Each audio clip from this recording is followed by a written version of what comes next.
Hello friends, कैसे हैं आप लोग। सबको मेरा जय भीम। नमो बुद्धाय। बुद्ध और उनका धर्म। भिक्षु और शिष्टाचार के नियम। नंबर 1। एक भिक्षु का व्यवहार बहुत अच्छा होना चाहिए। अपने व्यवहार के तरीके में उसे एक आदर्श पुरुष होना चाहिए। नंबर 2। इस उद्देश्य की पूर्ति के लिए तथागत ने बहुत से शिष्टाचार संबंधी नियम बनाए हैं। नंबर 3। ये शिष्टाचार के नियम से धम्म कहलाते हैं। उनकी संख्या 75 है। भिक्षु का जीवन तलवार की धार पर चलने जैसा। नंबर 1। इन अपराधों से साफ साफ बचे रहने की कोशिश के साथ साथ भिक्षु को कुछ और भी प्रतिबंध स्वीकार करने पड़ते हैं और वह एक गृहस्थ के समान स्वतंत्र नहीं रह सकता। नंबर 2। इस प्रकार के कुछ प्रतिबंध निस्संज्ञेय पचते कहलाते हैं। इनकी संख्या 26 है जिनका भिक्षु को पालन करना होता है। नंबर 3। उनका संबंध चिवरों, ऊनी बिछावन, भिक्षापात्र तथा औषधीय आवश्यकता को उपहार के रूप में स्वीकार करने से है। नंबर 4। इनका संबंध चांदी सोने को स्वीकार करने से भी है। भिक्षु द्वारा किए जाने वाले क्रय विक्रय से तथा सांदिक वस्तु को निजी बना लेने से भी है। नंबर 5। इन प्रतिबंधों के उल्लंघन का दंड भी निस्संज्ञेय और पश्चाताप प्रकट करना ही है। नंबर 6। इन प्रतिबंधों के अतिरिक्त भिक्षु जीवन के लिए कुछ और भी प्रतिबंध हैं जिनका पालन करना भिक्षु के लिए आवश्यक है। वे पचते कहलाते हैं। उनकी संख्या 92 है। भिक्षु और संघ के नियम संबंधी अपराध। नंबर 1। किसी भी व्रत को भंग करना भिक्षु के लिए धर्म के विरुद्ध किया गया अपराध है। नंबर 2। उक्त अपराधों के अतिरिक्त कुछ और भी अपराध थे जो भिक्षु द्वारा हो सकते थे। वे संघ विशेष कहलाते थे। संधिक नियमों संबंधी दोषी। नंबर 3। विनय पिटक में दी गई सूची के अनुसार संघ विशेष 13 है। नंबर 4। संघ विशेषों का क्रम परिवाचकों के बाद है। संघ में सभी के लिए द्वार खुले। नंबर 1। संघ का प्रवेश सभी के लिए खुला था। नंबर 2। जात पात का कोई बंधन नहीं था। नंबर 3। लिंग का कोई भेद नहीं था। नंबर 4। हैसियत जैसी कोई बाधा नहीं थी। नंबर 5। जातिवाद के लिए संघ में कोई स्थान नहीं था। नंबर 6। सामाजिक हैसियत का संघ में कोई स्थान नहीं था। नंबर 7। संघ में सभी एक समान थे। नंबर 8। संघ में सदस्य का दर्जा जन्म से नहीं बल्कि गुणों से निश्चित होता था। नंबर 9। जैसा तथागत ने कहा था, संघ एक समुद्र के समान है और भिक्षु उन नदियों के समान है जो समुद्र में विलीन हो जाती है। नंबर 10।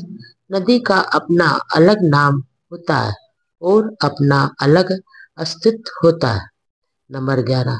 लेकिन जैसे ही नदी समुद्र में प्रवेश करती है, उसका ना ही कोई पृथक नाम रह जाता है और ना ही पृथक अस्तित्व। नंबर 12। उसके साथ मिलकर वह एक हो जाती है। नंबर 13। संघ के संबंध में भी यही बात है। जब एक भिक्षु संघ में प्रवेश करता है तो वह समुद्र के जल की तरह अन्य सब के साथ मिलकर एक हो जाता है। नंबर 14। तथागत ने कहा, उसकी कोई पृथक जात नहीं रही, उसकी कोई पृथक हैसियत नहीं रही। नंबर 15। संघ के अंदर यदि कोई वर्गीकरण था तो पुरुष स्त्री की दृष्टि से था। भिक्षु संघ का संगठन पृथक था और भिक्षुणी संघ का संगठन पृथक। नंबर 16।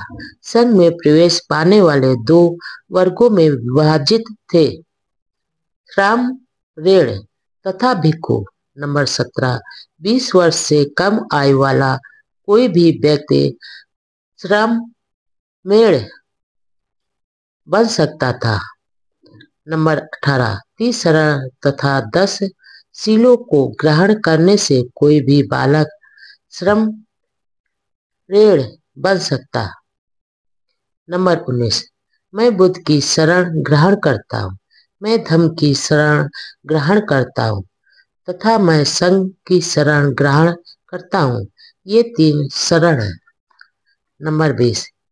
मैं प्राणी हिंसा से विरत रहूंगा, मैं चोरी नहीं करूंगा, मैं ब्रह्मचार्य से विरत रहूंगा, मैं झूठ नहीं बोलूंगा तथा मैं नशीले पेय पदार्थों से विरत रहूंगा। नंबर 21। मैं विकार भोजन से विरत रहूंगा, मैं नाच गाना बजाना गंदी और अश्लील बातों आदि से विरत रहूंगा, मैं अपने आप को सजाने तथा अलंकृत करने से विरत रहूंगा, मैं ऊंची शैया अर्थात ऐशो आराम से विरत रहूंगा तथा मैं जात रूप रजत सोना चांदी को ग्रहण करने से विरत रहूंगा। नंबर 22। इस प्रकार ये 10 शील है। नंबर 23। एक श्रामणेय जब चाहे संघ छोड़कर गृहस्थ बन सकता है। एक श्रामणेय एक भिक्षु से जुड़ा रहता है और उसका अधिकांश समय उसी की सेवा में व्यतीत होता है। एक प्रकार से उसने प्रवज्ञा नहीं ली होती है। नंबर 14। 2 अवस्थाओं में से गुजरने पर आदमी भिक्षु पद तक पहुंचता है। पहली अवस्था प्रवज्ञा कहलाती है और दूसरी अवस्था उपसंपदा। उपसंपन्न होने पर ही कोई व्यक्ति भिक्षु बनता है। नंबर 25। जो प्रार्थी भिक्षु बनने के उद्देश्य से प्रवज्ञा ग्रहण करना चाहता है, उसे एक भिक्षु की आवश्यकता होती है जिसे उपाध्याय की भूमिका निभाने का अधिकार होता है। कम से कम 10वीं तक जो भिक्षु रहा हो वही उपाध्याय हो सकता है। नंबर 26। इस प्रकार का प्रार्थी जो उपाध्याय द्वारा स्वीकार कर गया हो परिवाजक कहलाता है और उसे उपाध्याय की सेवा करते हुए उसी के संरक्षण में रहना पड़ता है। नंबर 27। शिक्षण काल समाप्त होने पर उसका उपाध्याय ही अपने परिवाजक का नाम संघ के सामने प्रस्तावित करता है। संघ की विशेष बैठक किसी को उपसंपन्न करने के लिए ही बुलाई जाती है। उपसंपदा के लिए उपसंपदार्थी को स्वयं संघ से प्रार्थना करनी पड़ती है। नंबर 28। संघ पहले इस विषय में अपना संतोष कर लेता है कि प्रार्थी योग्य और सही व्यक्ति है और भिक्षु बनने का अधिकारी है। इसके लिए कुछ निश्चित प्रश्न हैं जिनका प्रार्थी को उत्तर देना पड़ता है। नंबर 29। संघ द्वारा अनुमति देने पर ही उसे उपसंपदा मिलती है और वह भिक्षु बन जाता है। नंबर 30। भिक्षुणी संघ में प्रवेश पाने के नियम भी बहुत कुछ वैसे ही हैं जैसे भिक्षु संघ में प्रवेश पाने के नियम। नंबर 1। भगवान बुद्ध के श्रावक दो भागों में विभक्त थे। एक तो भिक्षु और दूसरे ग्रस्त श्रावक जो उपासक कहलाते थे। नंबर 2, भिक्षु एक संघ में संगठित थे किंतु वे ग्रस्त नहीं थे। नंबर 3, बौद्ध भिक्षु मुक्ता एक परिवाजक है या परिवाजक संस्था बौद्ध भिक्षुओं से भी प्राचीन है। नंबर 4, पुराने परिवाजक ऐसे लोग थे जिन्होंने पारिवारिक जीवन त्याग दिया था और या केवल इधर उधर घूमते रहने वालों का एक समूह था। नंबर 5, उनके एक जगह से दूसरी जगह जाने का उद्देश्य था भिन्न भिन्न आचार्यों तथा दार्शनिकों से संपर्क करके सत्य को जानना, उनके प्रवचन सुनना और नीति शास्त्र, दर्शन, प्रकृति तथा रहस्यवाद आदि विषयों पर उनके साथ चर्चा करना।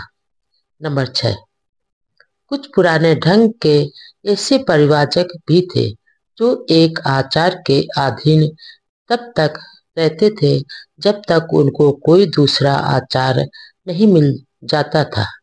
कुछ दूसरे किसी को भी अपना आचार न मानते हुए के अकेले ही रहते थे। नंबर 7, इस पुराने ढंग के परिवाजकों में कुछ स्त्री परिवाजिकाएं भी थी। स्त्री परिवाजिकाएं कभी कभी पुरुष परिवाजकों के साथ रहती थी और कभी कभी अपने आप अकेले ही रहती थी। नंबर 8, इन पुराने ढंग के परिवाजकों का कोई संग नहीं था, उनके अनुशासन के नियम भी नहीं थे और ऐसा कोई आदर्श भी नहीं था जिसके लिए उन्हें प्रयास करना पड़ता। नंबर 9, इतिहास में पहली बार तथागत ने अपने भिक्षुओं का एक संघ अथवा भ्रात संघ बनाया, उनके लिए अनुशासन के नियम बनाए और आदर्श भी निश्चित किए जिनका उन्हें पालन करना और लक्ष्य प्राप्त करना होता था। सभी प्राणियों के प्रति असीम मैत्री भावना हो। नंबर 1, जब युद्ध में विजयी व्यक्ति शांति स्थापित कर लेता है तो भले ही वह पराजित को दास यानी गुलाम न बनाए, फिर भी वह उसे और अपमानित करने को तो अपना अधिकार समझता है। भगवान बुद्ध का इस विषय में स्पष्ट रूप से सर्वथा भिन्न दृष्टिकोण था। उनका यह मानना था कि यदि शांति का कुछ भी अर्थ है तो उसका यही अभिप्राय होना चाहिए कि विजेता अपना यह कर्तव्य समझे कि वह अपनी विजय का उपयोग पराजित व्यक्ति की सेवा करने में ही करेगा। इस बारे में उन्होंने भिक्षुओं को जो कुछ कहा वह इस प्रकार है। नंबर 2, शांति स्थापित हो जाने पर निपुण आदमी के लिए आवश्यक है कि वह स्वयं को योग्य, मृदुभाषी, दयालु, अभिमान रहित, सीधा, कृतज्ञ आचरण में, अनुशासन युक्त, हाजिर जवाब हट से दूर, घटिया और गिरे आचरण से मुक्त और डांट डपट से दूर आदि गुणों से युक्त सिद्ध करे। नंबर 3, सभी प्राणी सुखी रहे, सभी का कल्याण हो, सभी दुर्बल सबल प्राणी शांतिपूर्वक रहें, बड़े या छोटे प्राणी, अदृश्य अथवा निकट एवं दूर रहने वाले, उत्पन्न हो चुके अथवा उत्पन्न होने वाले सभी प्राणी आनंद पूर्वक रहें। नंबर 4, कोई एक दूसरे का अपमान न करे, क्रोध या घृणा के वशीभूत होकर कोई किसी का बुरा न चाहे। नंबर 5, जिस प्रकार माता अपनी जान पर खेलकर अपने इकलौते बच्चे को घायल होने से बचाती है, वैसे ही सभी प्राणियों के प्रति भावना हो विश्व में ऊपर नीचे चारों ओर सभी प्राणियों के प्रति असीम मैत्री भावनाओं, जिसमें लेश मात्र घृणा ना हो, शत्रुता ना हो। नंबर 6, खड़े रहते, चलते फिरते, बैठे रहते, लेटे हुए अपनी पूरी शक्ति के साथ बस यही चिंतन करें। इसे ही ब्रह्म विहार कहते हैं। युद्ध मानव विकास में बाधक है। नंबर 1, एक बार ऐसा हुआ कि मगध राज अजातशत्रु ने घुड़सवार और पैदल सेना इकट्ठी करके कौशल राज पसे नदी के राज्य के एक हिस्से काशी जनपद पर आक्रमण बोल दिया। पसे नदी ने आक्रमण के बारे में सुना तो वह भी सेना लेकर अजातशत्रु का सामना करने के लिए निकल पड़ा। नंबर 2, दोनों एक दूसरे से लड़े। अजातशत्रु ने पसे नदी को हरा दिया। पसे नदी हार कर वापस श्रावस्ती चला गया।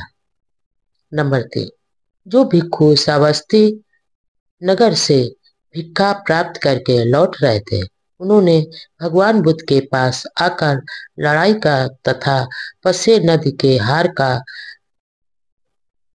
वापस आने का समाचार कह सुनाया। नंबर 4, भिक्षुओं, मगध राज अजातशत्रु अकुशल पक्ष का साथी है। कौशल राज पसे नदी कुशल धर्म का साथी है। अभी पसे नदी राजा का एक पराजित आदमी की तरह रात को दुख के साथ व्यतीत करेगा। नंबर 5, विजय से बैर पैदा होता है, पराजित दुखी रहता है, किंतु जो उपशांत और राग रहित है वह जय पराजय की चिंता छोड़ सुखपूर्वक रहता है। नंबर 6, फिर ऐसा हुआ कि वे दोनों राजा दूसरी बार फिर युद्ध भूमि में भिड़े, किंतु इस बार उस युद्ध में कौशल राज पसे नदी ने अजातशत्रु को हरा दिया और जीवित पकड़ लिया। तब पसे नदी ने सोचा, यद्यपि मैं अजातशत्रु को कुछ हानि नहीं पहुंचा रहा, तो भी उसने मुझे कष्ट दिया है। फिर भी यह मेरा भांजा है, कैसा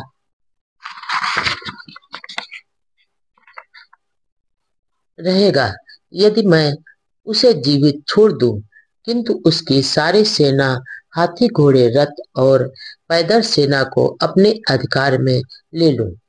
उसने वैसा ही किया। नंबर 7, श्रावस्ती में भिक्षा लेकर लौटने पर भिक्षुओं ने आकर तथागत को यह समाचार सुनाया। इस पर तथागत ने कहा, एक आदमी अपने स्वार्थ के लिए दूसरे की यथेच्छ हानि कर सकता है, लेकिन जब उसकी दूसरों द्वारा हानि होती है तो वह लूटने पर फिर से दूसरे की हानि करता है। नंबर 8, जब तक पाप कर्म फल देना आरंभ नहीं करता तब तक मूर्ख आदमी आनंदित होता है, किंतु जब पाप कर्म फल देता है तो वह आदमी दुखी होता है। नंबर 9, हत्यारे को हत्यारा मिल जाता है, दूसरों को हराने वाले को एक दूसरा हराने वाला मिल जाता है, दूसरों को गाली देने वाले को एक गाली देने वाला मिल जाता है। नंबर 10, इस प्रकार कर्म के विकास के फलस्वरूप जो आदमी दूसरे को कष्ट पहुंचाता है वह स्वयं भी कष्ट पाता है। सामाजिक व्यवस्था पर ही निर्भर करती है।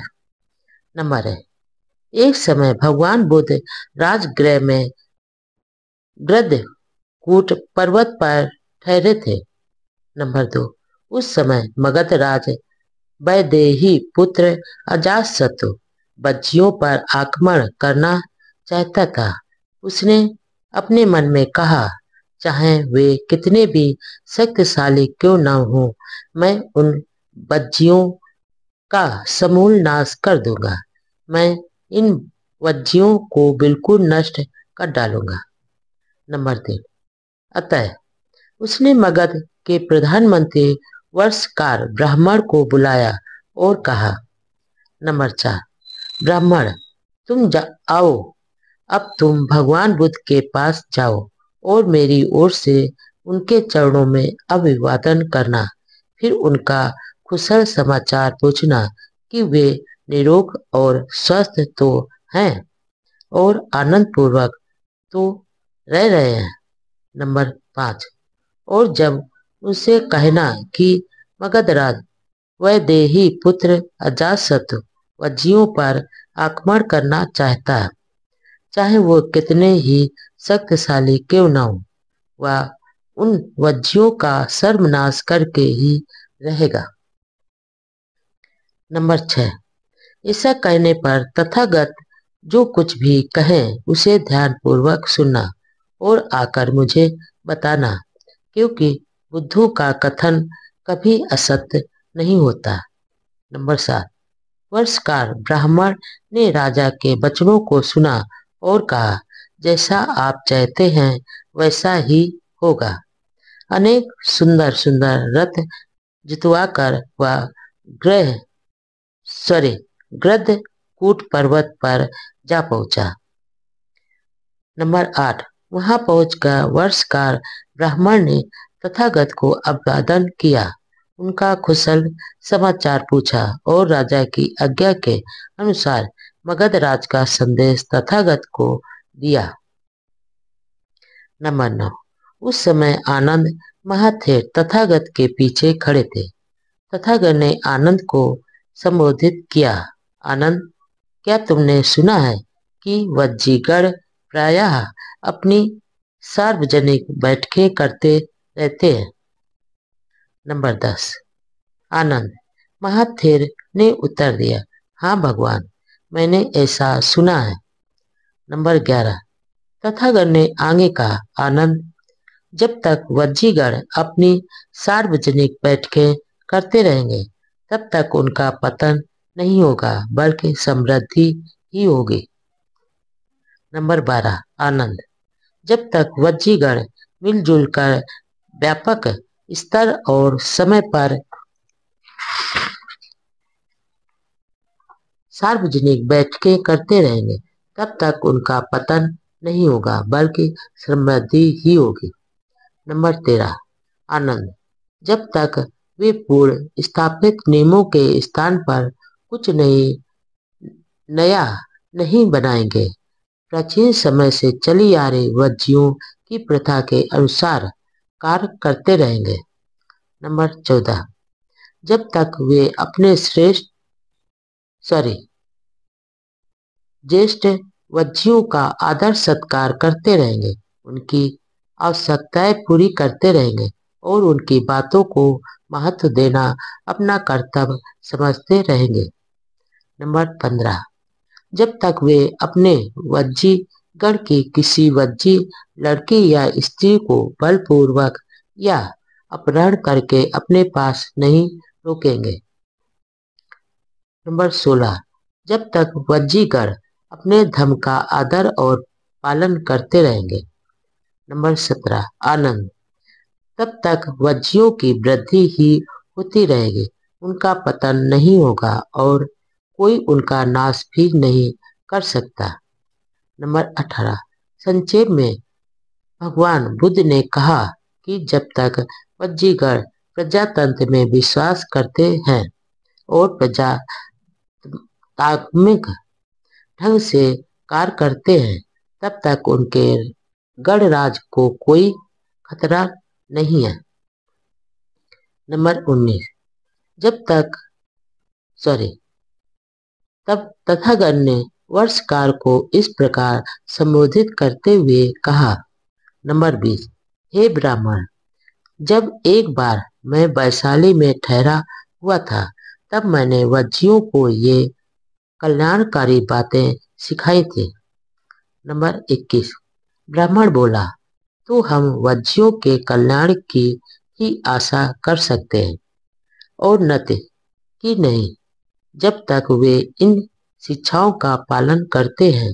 वे हे गौतम, तब तो मगधराज वज्जियों को नहीं जीत सकता। नंबर 22।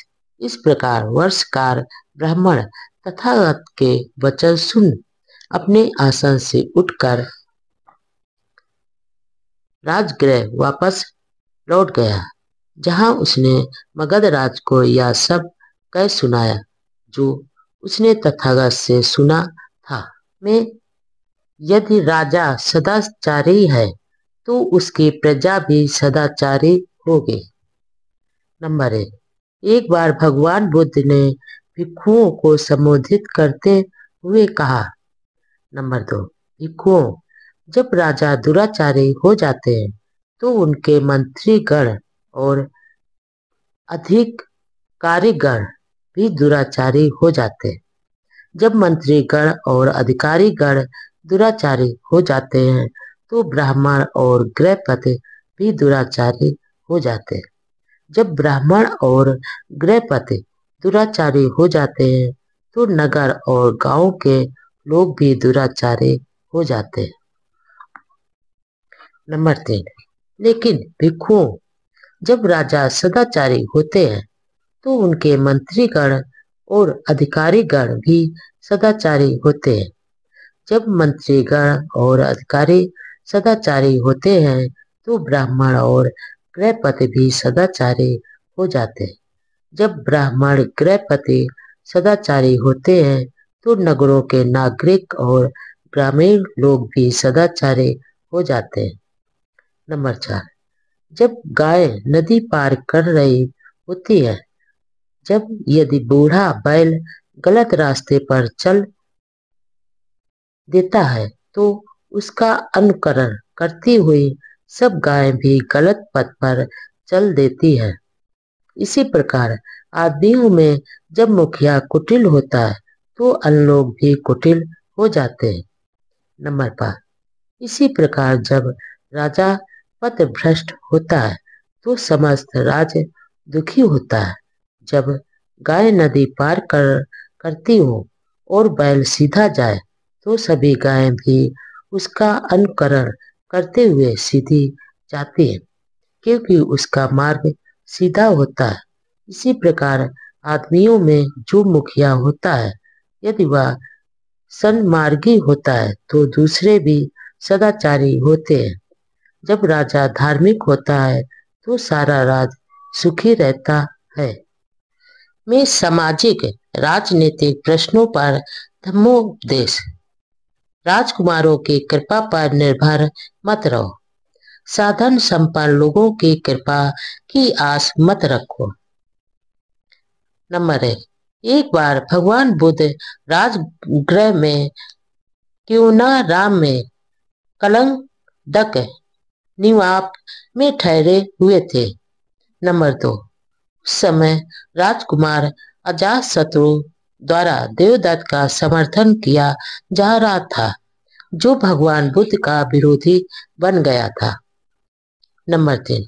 वह सुबह शाम देवदत्त के समर्थकों का अवलंबन बना हुआ था और 500 गाड़ियों में भोजन भरे 500 बर्तन लादकर उन तक पहुंचाता था। नंबर 4। तब बहुत से भिक्षु तथागत के पास आए, उनका अभिवादन किया और एक ओर बैठ गए। एक ओर बैठे हुए उन भिक्षुओं ने ये सभी बातें तथागत को बताई।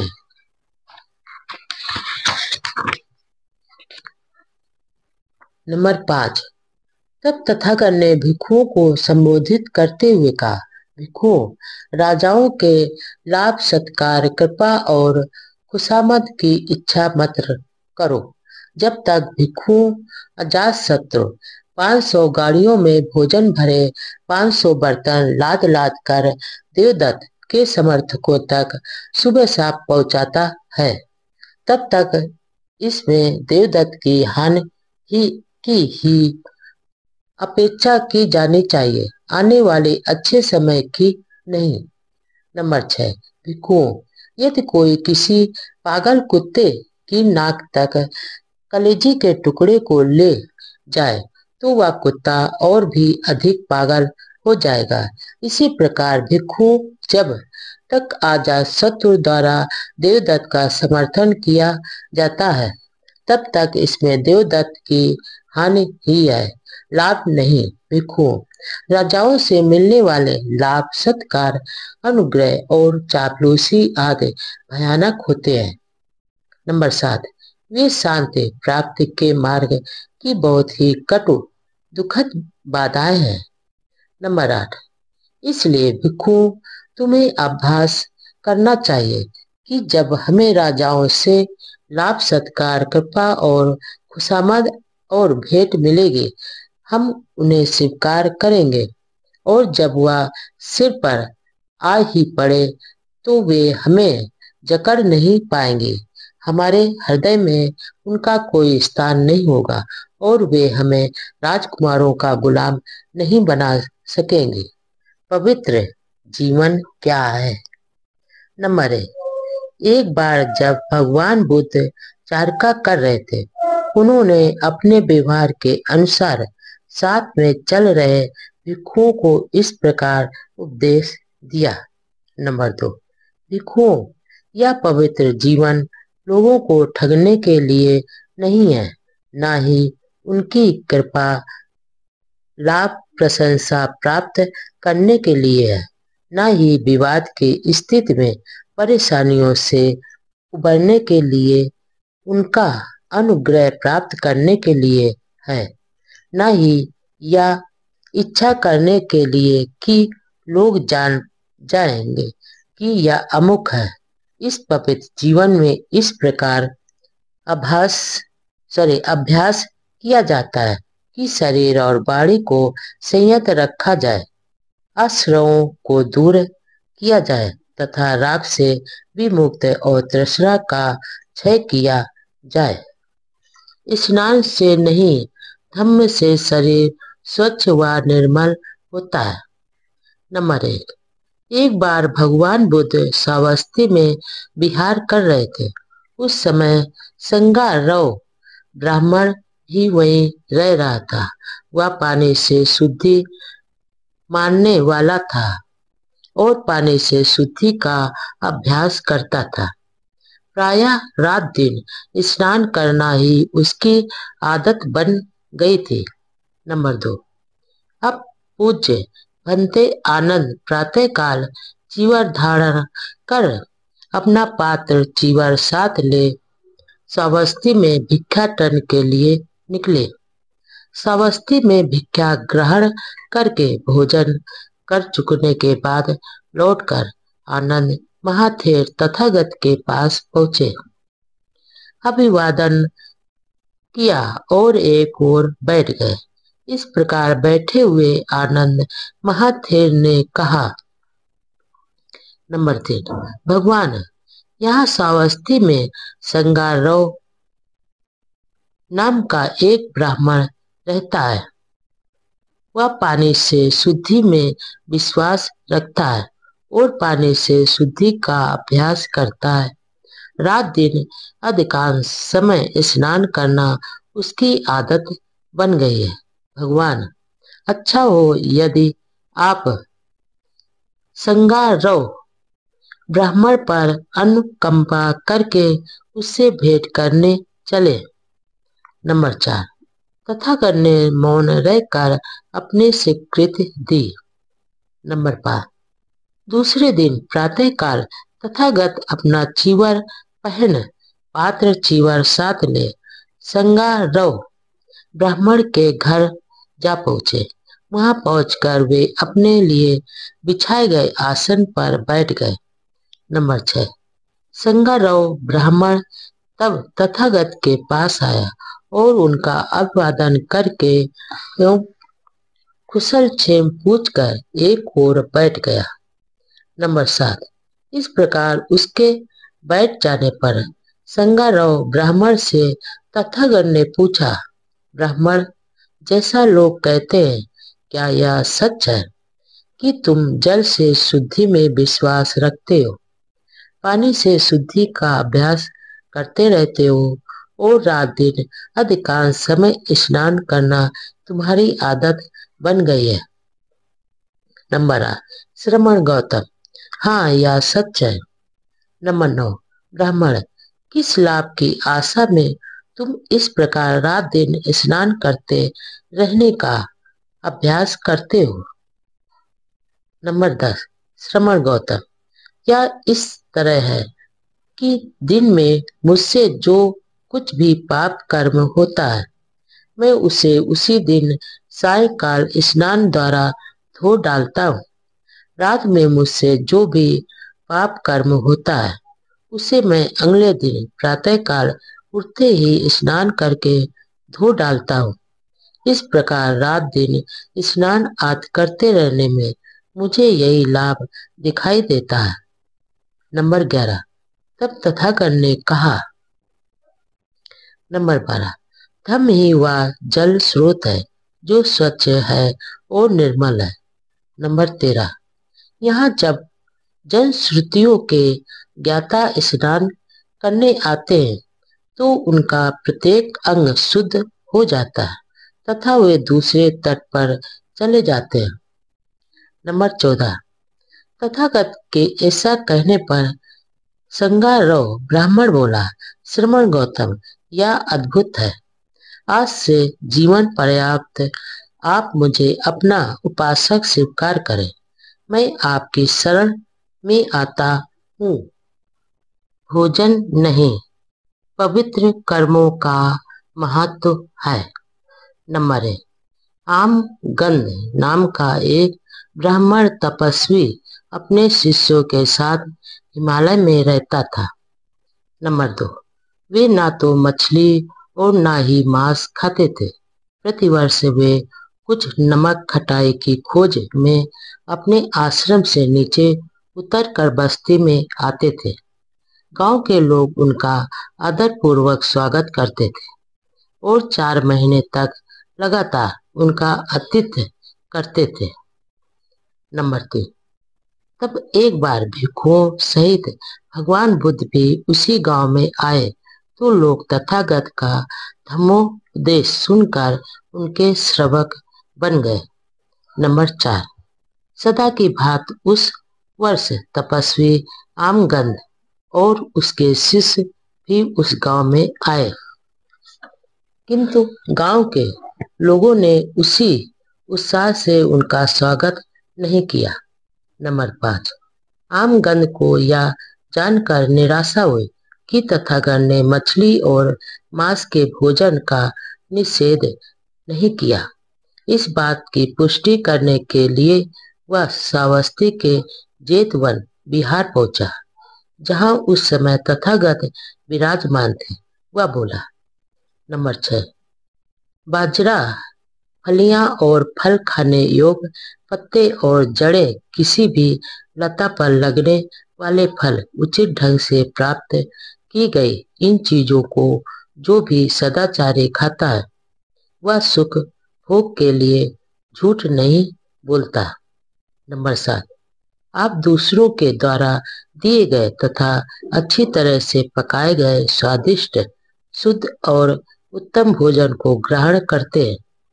जो इस प्रकार चावल से बनाए गए पुलाव का मजा लेता है, वह आमगंध खाता है।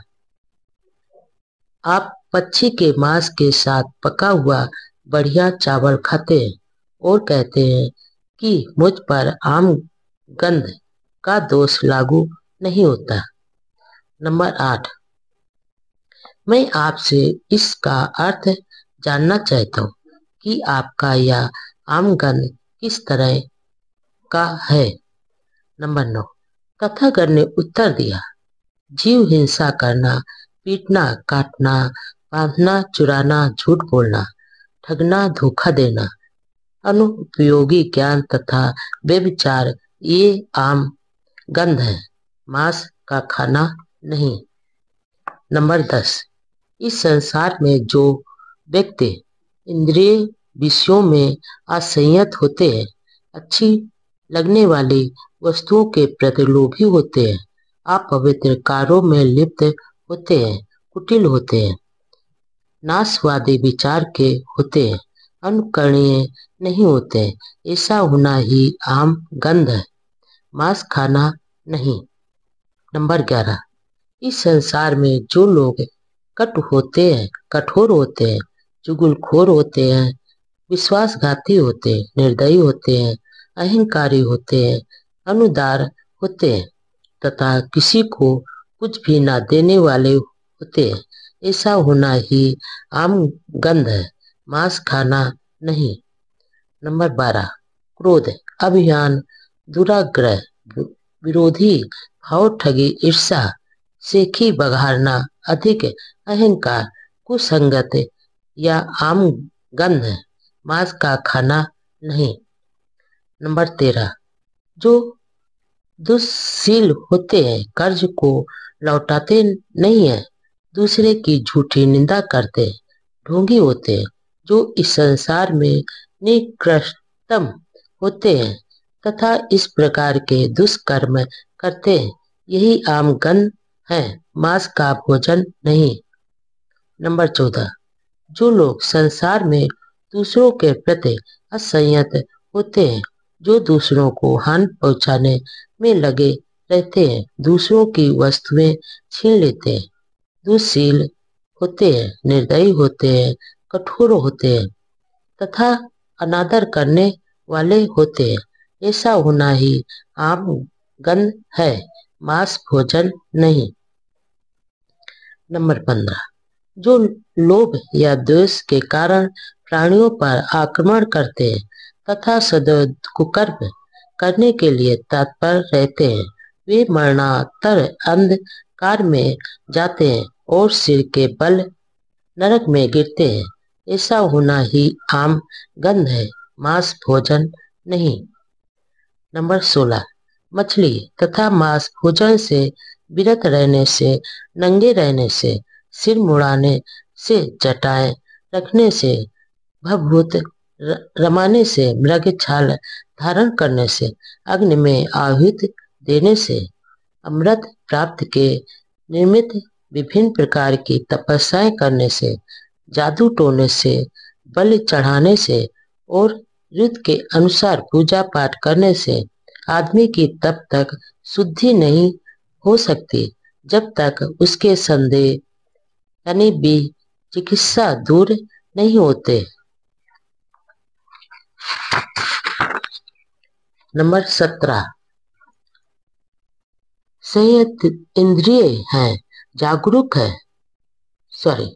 नंबर 17, जो संयत इंद्रिय हैं, जागरूक है, धम्म में स्थित है, जिसे शील पालना और भद्रता में आनंद का अनुभव होता है, जिसने आसक्ति को त्याग दिया है और सभी दुखों को जीत लिया है, वह बुद्धिमान आदमी देखने और सुनने में आसक्त नहीं होता। नंबर 18, यह कुशल कर्म ही है जो आम गंध है, मांस भोजन नहीं। भोजन खाने का व्यक्ति की पवित्रता से कोई संबंध नहीं है। नंबर 1, एक ब्राह्मण भगवान बुद्ध के पास आया और उसने प्रश्न किया कि आदमी के चरित्र पर भोजन का कोई प्रभाव पड़ता है या नहीं। नंबर 2, ब्राह्मण बोला, जौ, गिरी, दाल, कंदमूल, कोपल जैसा भोजन यदि ठीक से खाया जाए तो यह सुखी जीवन में सहायक होता है, मांस का खाना बुरा है। नंबर 3, भगवान ने उत्तर दिया, यद्यपि तुम कहते हो कि तुम मुर्दा मांस को नहीं छूते, तो भी तुम चिड़ियों के मांस से बना हुआ अपनी रुचि का पकवान खाते हो। मैं तुमसे पूछता हूँ कि मुर्दा मांस से तुम्हारा क्या अभिप्राय है। नंबर 4, किसी प्राणी की हत्या करना, किसी का अंग भंग करना, मारना, पीटना, बांधना, चोरी करना, झूठ बोलना, ठगी, छल कपट, व्यभिचार, ये सब मांस नहीं है तो भी ये मुर्दा मांस के भोजन जैसे ही है। नंबर 5, काम भोगों के पीछे पड़े रहना, पेटूपन, अपवित्र जीवन, पैर विरोध ये सब मांस नहीं है, तो भी ये मुर्दा मांस के बराबर ही है।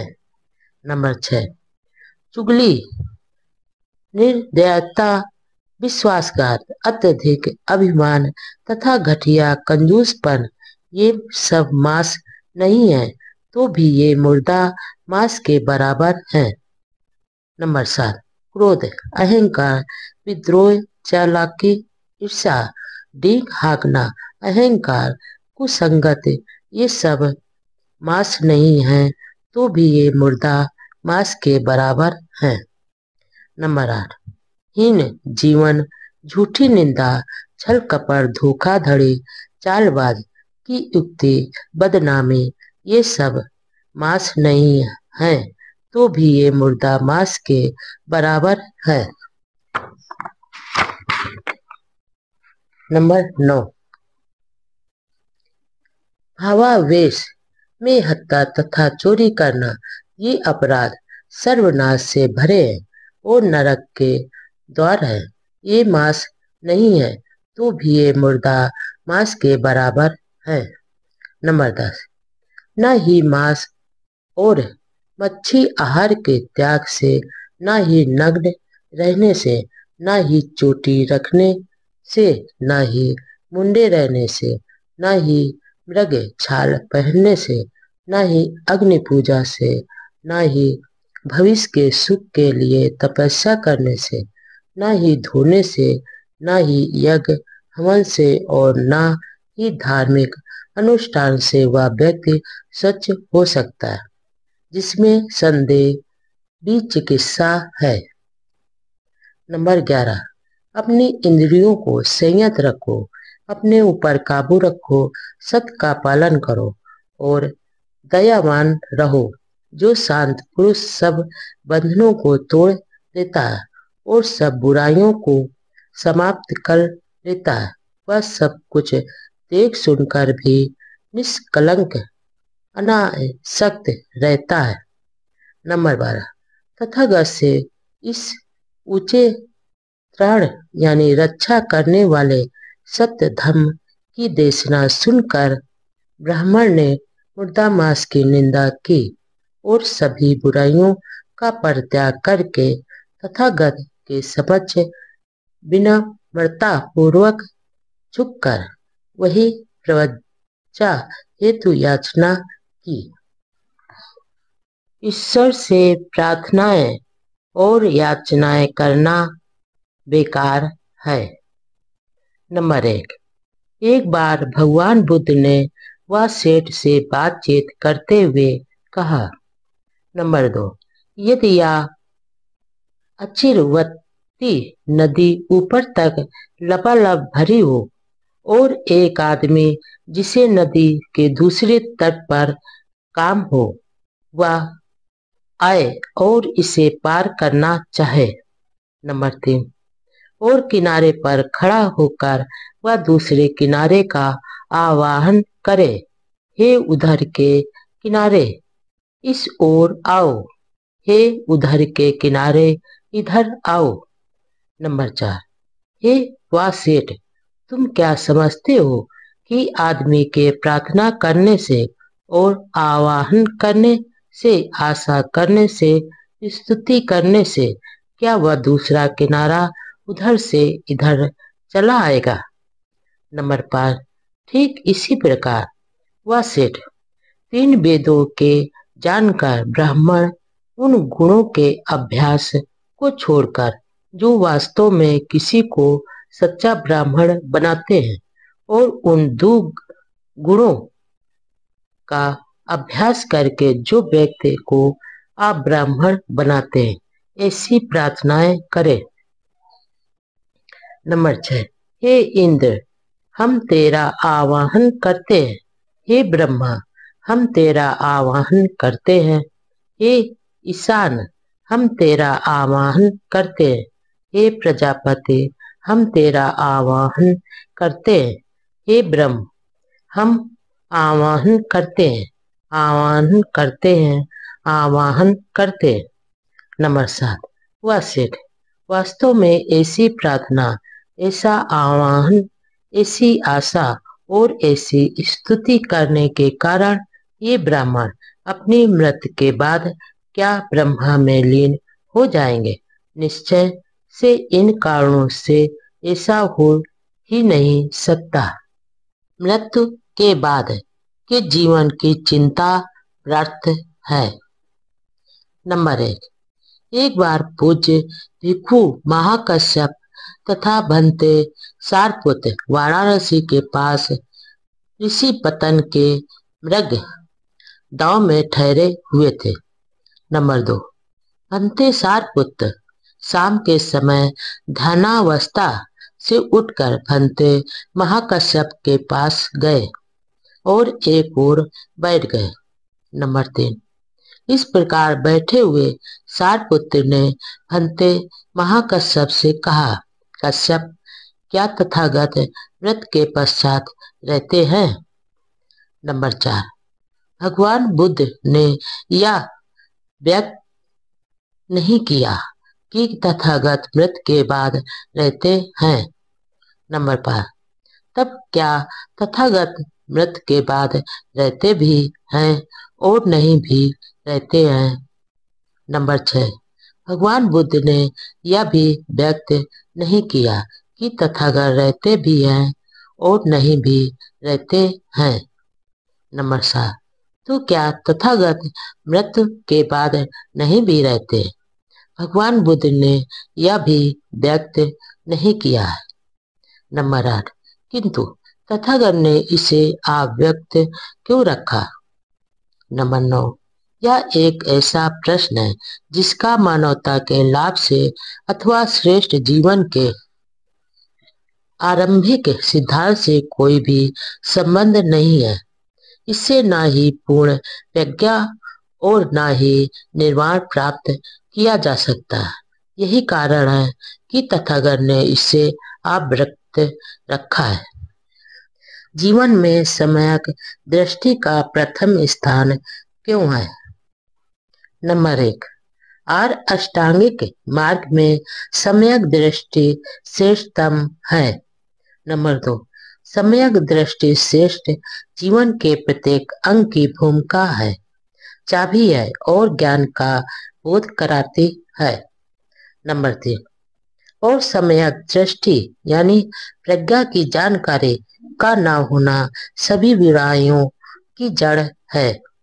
नंबर 4। सम्यक दृष्टि के विकास के लिए आवश्यक है कि आदमी जीवन की प्रत्येक घटना को सम उत्पन्न जाने। सम्यक दृष्टि रखने का अर्थ है प्रत्यय सम उत्पाद यानी कारण के नियम को जान लेना। नंबर 5।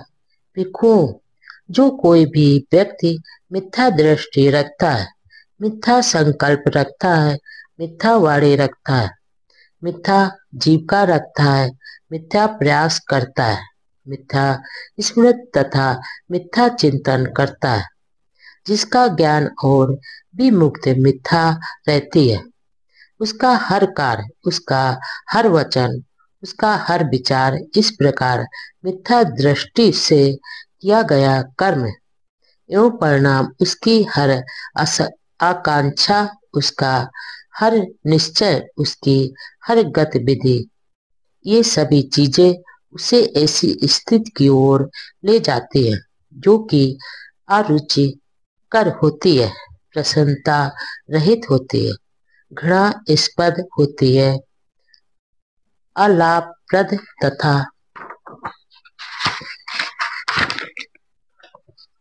दुखद होती है। ऐसा क्यों? मिथ्या दृष्टि के कारण। नंबर 6। ठीक, आचरण ही पर्याप्त नहीं है।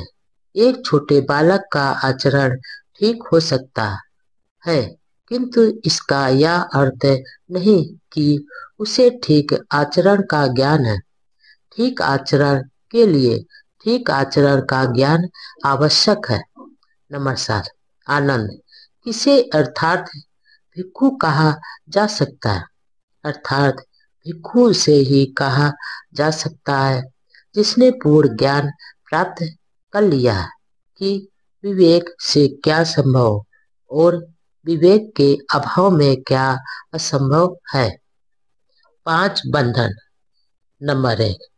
एक बार तथागत श्रावस्ती में अनाथ पिंडक के जेठ वनाराम में विहार कर रहे थे। तब तथागत ने भिक्षुओं को संबोधित किया। भिक्षुओं, भदंत कहकर भिक्षुओं ने उत्तर दिया। तब तथागत ने इस प्रकार कहा। नंबर 2। भिक्षुओं, मेरे द्वारा बताए गए उन 5 बंधनों का ध्यान रखो जो आदमी को नीचे की ओर ले जाते हैं। नंबर 3। इस पर भिक्षु मालूक्य पुत्र ने तथागत से इस प्रकार निवेदन किया। नंबर 4। भगवान, मैं उन 5 बंधनों का ध्यान रखता हूँ। नंबर 5। मालूक्य पुत्र, तू उन 5 बंधनों का किस प्रकार ध्यान रखता है। नंबर 6। भगवान, मुझे ध्यान है जो आपने शरीर की अवस्था यानी सत्काय, दिट्ठी, बीच चिकित्सा यानी संदेह, अनुष्ठान एवं धार्मिक कृत्य पर निर्भरता, विषय शक्ति में आनंद और द्वेष के बारे में बताया है कि ये सभी बंधन है जो पतन की ओर ले जाते हैं। ये 5 बंधन है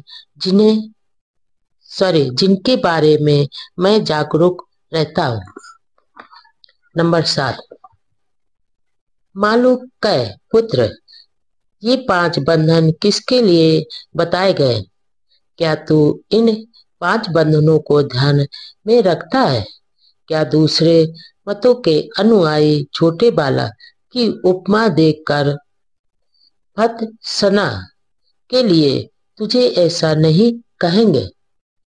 नंबर 8। किंतु मालूक्य पुत्र, आकाश की ओर मुंह करके लेटे हुए अबोध छोटे बालक की काया अविकसित होती है। उसमें सत्काय दिट्ठी कहाँ से उत्पन्न हो सकती है। फिर भी उसमें सत्काय दिट्ठी के प्रति प्रवृत्ति तो होती है ही है। नंबर 9। इस प्रकार मालूक्य पुत्र, आकाश की ओर मुंह करके लेटे हुए अबोध छोटे बालक का चित्त अविकसित होता है। तब उसमें चित्त की बीज चिकित्सा कहाँ से उत्पन्न हो सकती है। हाँ, फिर भी उसमें बीज चिकित्सा की प्रवृत्ति रहती है। नंबर 10।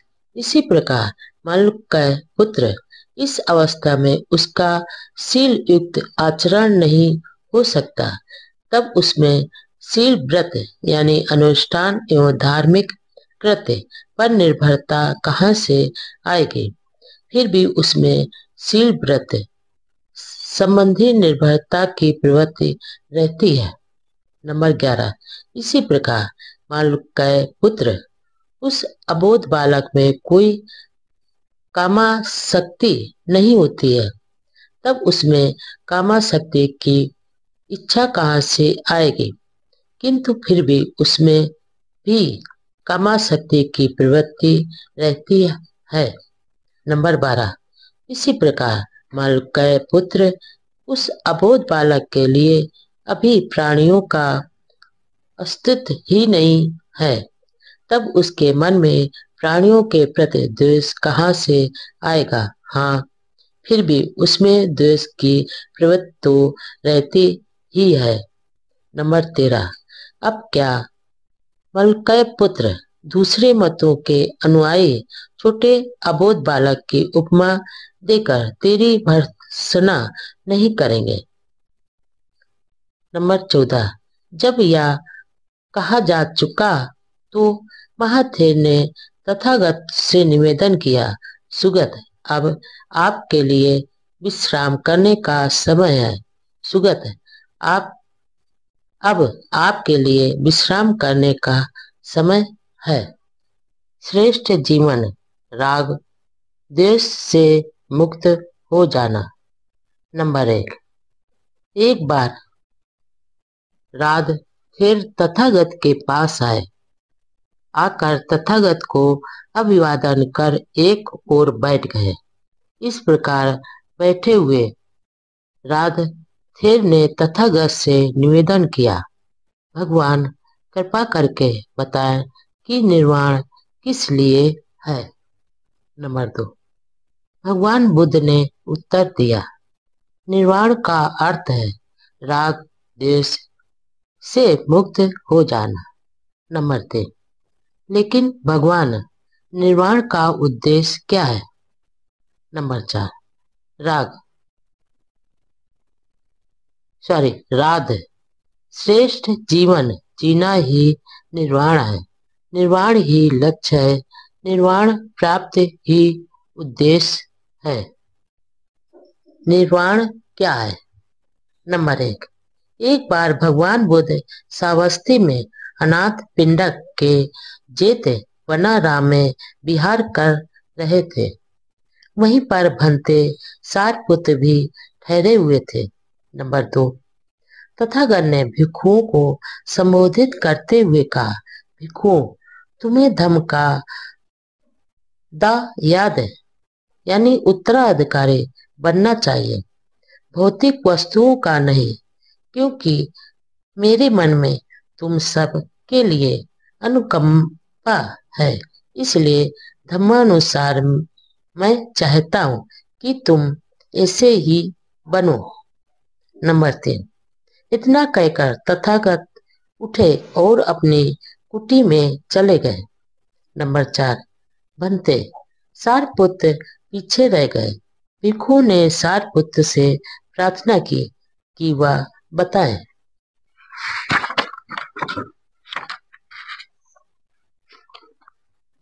कि निर्वाण क्या है।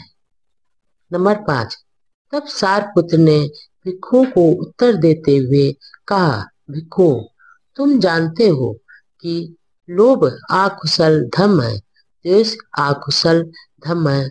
नंबर 6, इस लोभ और द्वेष के त्याग हेतु एक मध्यम मार्ग है जो हमें आंख देने वाला है, ज्ञान देने वाला है, शांति प्रज्ञा बोधि तथा निर्वाण की ओर ले जाने वाला है। नंबर 7, यह मध्यम मार्ग क्या है।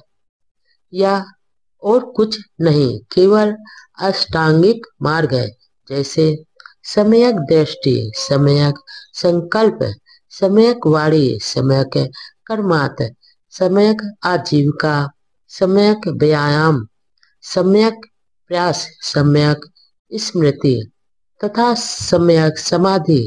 भिक्षु, यही मध्यम मार्ग है। नंबर 8, हाँ भिक्षु, क्रोध आकुशल धर्म है, द्वेष आकुशल धर्म है, ईर्ष्या और कंजूसी आकुशल धर्म है, मिथ्याचार, छल कपट और अहंकार आकुशल धर्म है, ढोंग और प्रमादपन आकुशल धर्म है। नंबर 9, प्रमाद और आडंबर के त्याग के लिए मध्यम मार्ग है जो आग देने वाला है, ज्ञान देने वाला है तथा शांति प्रज्ञा और बोधि की ओर ले जाने वाला है। नंबर 10, आर अष्टांगिक मार्ग का ही दूसरा नाम निर्वाण है। नंबर 11, इस प्रकार महाथेर सारपुत्र ने कहा तो सभी भिक्षुओं ने आनंदित होकर उनका अनुमोदन किया। चाहे दूसरे कुछ भी करें, तुम शील का पालन करो। नंबर 1, सभी आकुशल विचारों का त्याग करो। नंबर 2, आकुशल विचारों के मिटा देने का यह मार्ग है। नंबर 3, तुम्हें यह संकल्प करना होगा कि चाहे दूसरे लोग हानि करने वाले हों, किंतु तुम किसी को हानि नहीं पहुंचाओगे। नंबर 4, चाहे दूसरे हिंसा करें, किंतु तुम कभी हिंसा नहीं करोगे। नंबर 5, चाहे दूसरे चोरी करें, किंतु तुम कभी चोरी नहीं करोगे। नंबर 6, चाहे दूसरे पवित्र जीवन व्यतीत न कर रहे हो, किंतु तुम पवित्र जीवन व्यतीत करोगे। नंबर 7, चाहे दूसरे किसी की निंदा करें, विरुद्ध बोले, व्रत बोले, किंतु तुम ऐसा कुछ नहीं करो बोलोगे। नंबर 8, चाहे दूसरे झूठ बोले, निंदा करें, दोषारोपण करें अथवा बकवास करें, लोभ लालच करें, किंतु तुम किसी प्रकार का लोभ लालच नहीं करोगे। नंबर 9, चाहे दूसरे अहितकर हो किंतु तुम अहितकर नहीं होगे। नंबर 10, चाहे दूसरे असम्यक दृष्टि रखते हो, उनके असम्यक संकल्प हो, असम्यक अपवाड़ी हो, असम्यक कर्मात हो, असम्यक आजीविका हो, असम्यक व्यायाम यानी प्रयास हो, स्वयं स्मृति हो और असम्यक समाधि हो, किंतु तुम आवश्यक रूप में श्रेष्ठ अष्टांगिक मार्ग का पालन करते हुए सम्यक दृष्टि, सम्यक संकल्प, सम्यक वाणी, सम्यक कर्मात, सम्यक आजीविका, सम्यक व्यायाम, सम्यक स्मृति और सम्यक समाधि को अंगीकार करोगे। नंबर 12, चाहे दूसरे आर्य सत्यों और मुक्ति के बारे में गलत धारणा रखते हो, किंतु तुम सत्यों और मुक्ति के बारे में सम्यक यानी सही धारणा रखोगे। नंबर 13, चाहे दूसरे आलस और जड़ता से युक्त हो, किंतु तुम आलस और जड़ता से मुक्त रहोगे। नंबर 14, चाहे दूसरे अभिमानी हो, किंतु तुम भी नम्र रहोगे।